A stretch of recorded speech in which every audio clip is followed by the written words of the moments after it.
प्यारे बच्चों, आज हम कक्षा 8 हिंदी व्याकरण अध्याय 3 शब्द विचार के बारे में पढ़ेंगे।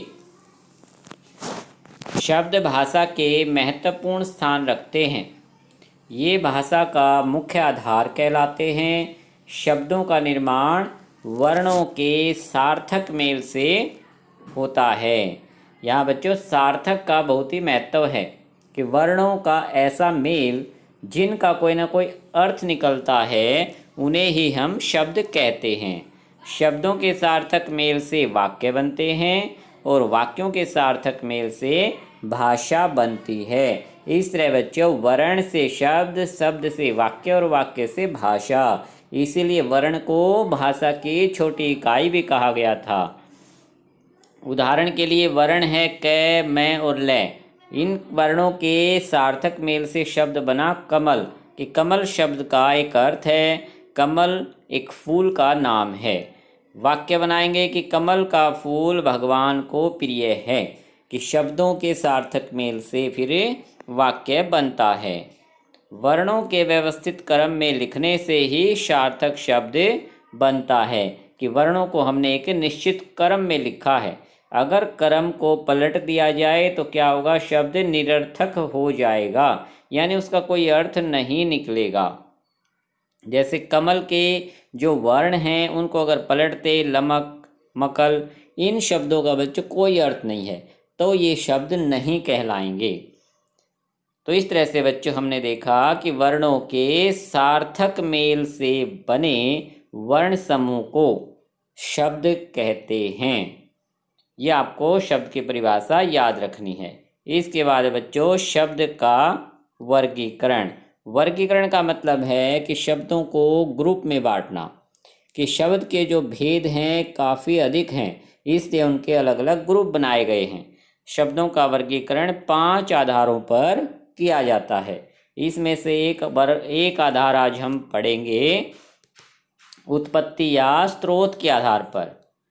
उत्पत्ति या स्रोत के आधार पर शब्द का वर्गीकरण या शब्द के भेद। उत्पत्ति का मतलब है बच्चों कि उन शब्दों का जन्म कहाँ से हुआ है। 5 प्रकार के होते हैं। उत्पत्ति के आधार पर शब्द के 5 प्रकार हैं। नंबर 1 है तत्सम शब्द। तत्सम शब्द का मतलब है बच्चों संस्कृत भाषा के जो शब्द मूल रूप से हिंदी में प्रयोग किए जाते हैं वे तत्सम शब्द कहलाते हैं। यानी कि संस्कृत भाषा के जो शब्द बच्चों यूं के यूं बिना रूप बदले संस्कृत भाषा से हिंदी में आ गए हैं। जैसे दुग्ध,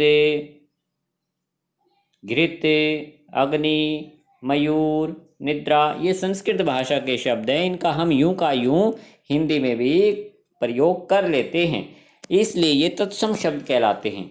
नेक्स्ट है तद्भव शब्द, कि ऐसे शब्द बच्चों जो संस्कृत भाषा से रूप बदलकर हिंदी में आए हैं। संस्कृत शब्दों से बिगड़कर यानी रूप बदलकर जो शब्द हिंदी में प्रयोग किए जाते हैं वे तद्भव शब्द कहलाते हैं। जैसे दूध, घी, आग, कि दुग्ध शब्द का रूप परिवर्तित होकर दूध बन गया। घृत शब्द का रूप बदलकर घी शब्द बनता है। ऐसे ही अग्नि शब्द का रूप बदलकर आग शब्द बना है। तो इस तरह से बच्चों दोनों शब्दों में आपको अंतर याद रखना है। तत्सम, सम का मतलब समान, कि संस्कृत भाषा के समान, कि जो शब्द संस्कृत भाषा से यूं का यूं आए।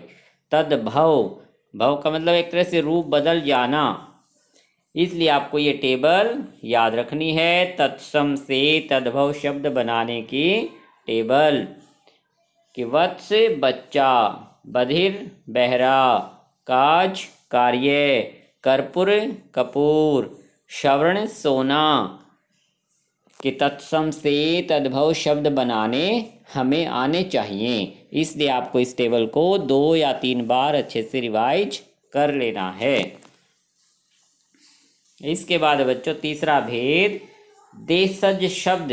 नाम से जैसे पता लगता है देसी शब्द यानी देसी बोलियों से बने हुए शब्द देशज शब्द कहलाते हैं।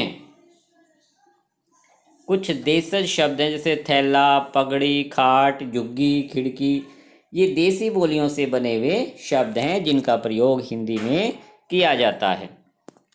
नंबर 4, विदेशी शब्द। नाम से पता लग रहा है बच्चों कि विदेशी भाषाओं से बने शब्द, कि जो शब्द हिंदी के विदेशी भाषाओं से आए हैं, ऐसे शब्द जो विदेशी भाषाओं से लिए गए हैं विदेशी शब्द कहलाते हैं। ये एक लाइन आपको याद रखनी है और कोई एक उदाहरण याद कर लेंगे। जैसे अंग्रेजी भाषा के जो शब्द हिंदी में आ गए हैं, जैसे कंप्यूटर, डॉक्टर, टिकट, ये शब्द हम हिंदी में यूं का यूं प्रयोग कर लेते हैं। ये अंग्रेजी भाषा के शब्द हैं जिनका हिंदी में प्रयोग है। नंबर 5 है बच्चों संकर शब्द।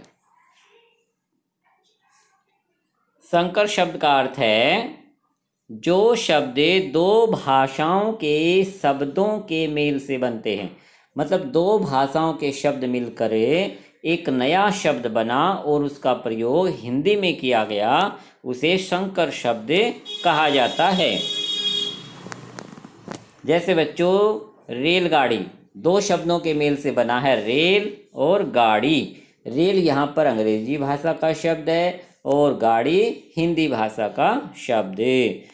इस तरह से नया शब्द बन गया रेलगाड़ी, जिसका हिंदी में प्रयोग किया गया। ऐसे टिकट घर अंग्रेजी और हिंदी दो भाषाओं से मिलकर बना है। पान दान, पान और दान, पान हिंदी भाषा का शब्द, दान फारसी भाषा का शब्द है, इसलिए पानदान एक नया शब्द बना जिसे हिंदी में प्रयोग किया गया। तो कोई भी एक उदाहरण आपको इसके साथ याद रखना है। तो आज हमने पढ़ा बच्चों उत्पत्ति या स्रोत के आधार पर शब्द के 5 भेद होते हैं: तत्सम, तद्भव, देशज, विदेशी और संकर शब्द। नेक्स्ट टाइम पढ़ेंगे बच्चों हम रचना या बनावट के आधार पर शब्द के भेद। आज आपको यहाँ तक अच्छे से रिवाइज कर लेना है और जो एक टेबल मैंने आपको बताई है इस टेबल को आपको याद करना है। अच्छा बच्चों, धन्यवाद।